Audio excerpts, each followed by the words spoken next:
Hello everyone and welcome to another CREY video guide.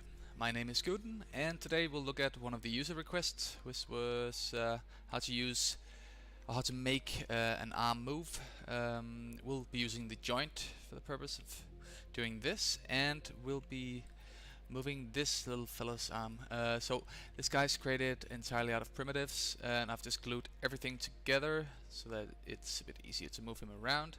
If you want to know more about how to create characters or assets using the primitives, let me know and I'll create a video on that.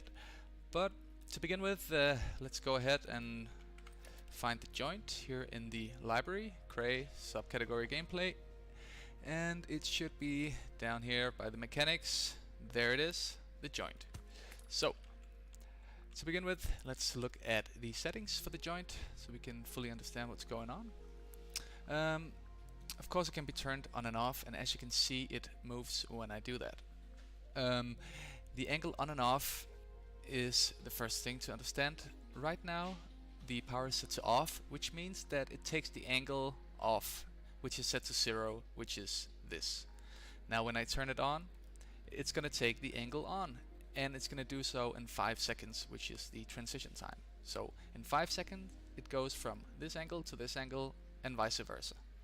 So now there's the acceleration of, just for the example, maybe we can set this to 2 seconds and you will see that the movement is a lot faster. We can set it even lower and it's even faster. So now there's the acceleration type, which is basically the way it accelerates. When it's set to linear, it's what you see now. Then there's smooth, smoother, timberfall, elastic, and all these different settings. You can toy around with them. Let's take timberfall for example.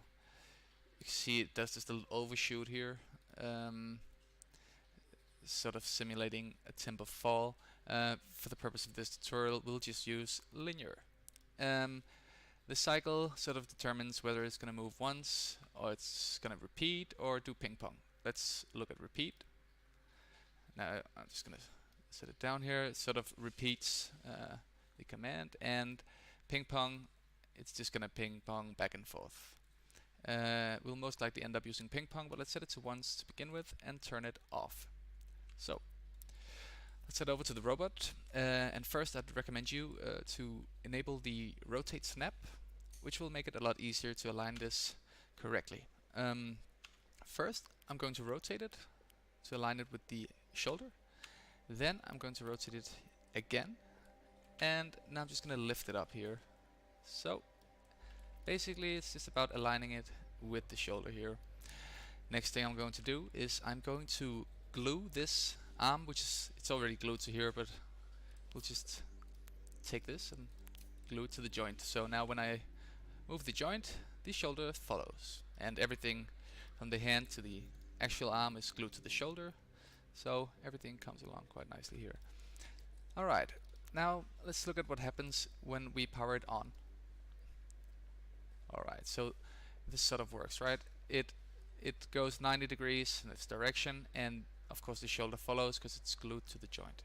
Turn it off again and it goes back. Now we can play with the angle on because we don't want it this far, I think, so we'll just put that down a little bit and you can see that it moves. Yeah, let's take 45 degrees, that's probably pretty good. Now we can turn it on, moves back and turn it on. Maybe we want it to be, let's say you can actually type in a minus here, and let's say minus 20, and you can see it sort of goes all the way back here. Maybe minus 20 was a bit too much. We'll take minus 10. And there we have it. This is how you make the arm move. We can set this to ping pong, and it's just gonna keep going. Now you can basically just do this with the other arm, but it's gonna look a bit weird. I'll just show you. I'll freeze the scene here. You can press 7 to do that, and then reset, and everything resets. Now I'll Control C to copy the arm here, and I'll just place this right here. Now what you'll see is that if I glue this to the joint and unfreeze the scene, they're sort of gonna move in sync, which looks a bit weird.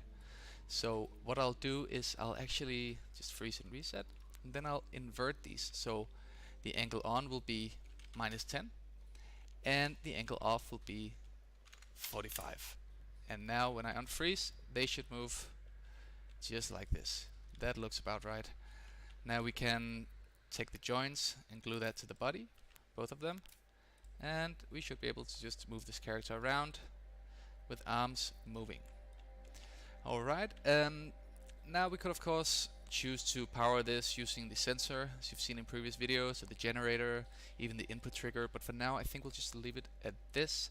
And if you have any more questions, let me know and I'll address them in the comments or by creating a new video for you guys. So thank you very much for watching, and again, please suggest new topics and I'll try to address them. See you all in the next video.